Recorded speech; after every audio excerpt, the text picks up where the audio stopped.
Définir le profil numérique de la République du Congo, répondre à son effectif démographique pour la bonne prise de décision demain en faveur des populations, entre autres, c'est le sens du 5e recensement général de la population et d'habitation, RGPH5, qui a été lancé officiellement ce lundi 24 avril 2023 à Brazzaville par le ministre du Plan, de la Statistique et de l'Intégration régionale, Ingrid Olga Ghislaine Ebouka Babakas.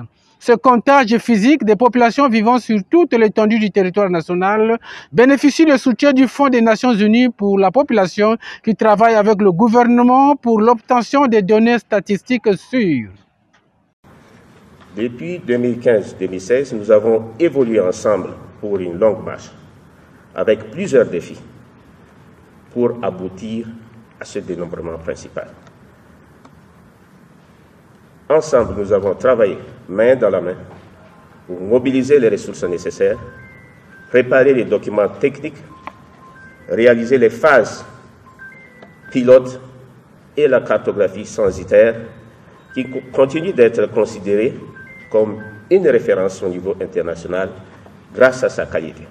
Les résultats de ce dénombrement principal sont vivement attendus par les partenaires au développement selon la représentante résidente de la Banque mondiale au Congo pour des raisons que voici.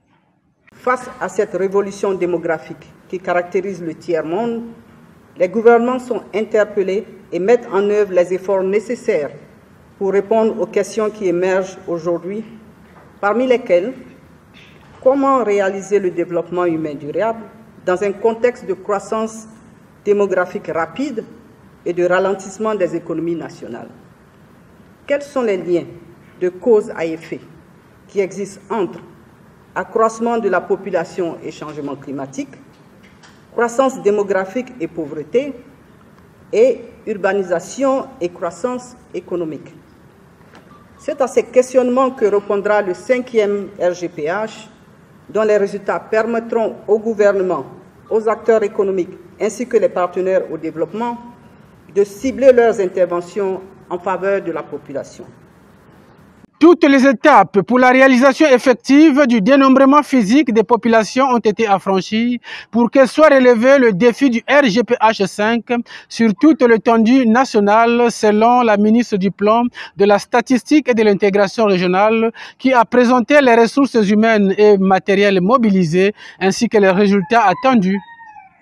Le dénombrement principal mobilisera d'importantes ressources, notamment les ressources humaines et matérielles.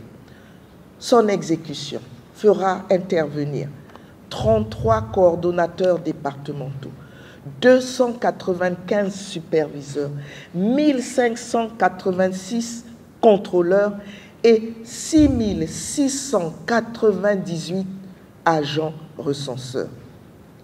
Plusieurs outils modernes de collecte seront utilisés, dont 9000 tablettes numériques, 139 GPS, 3000 powerbanks et panneaux solaires, ainsi que 3 serveurs, 1 en local et 2 en cloud.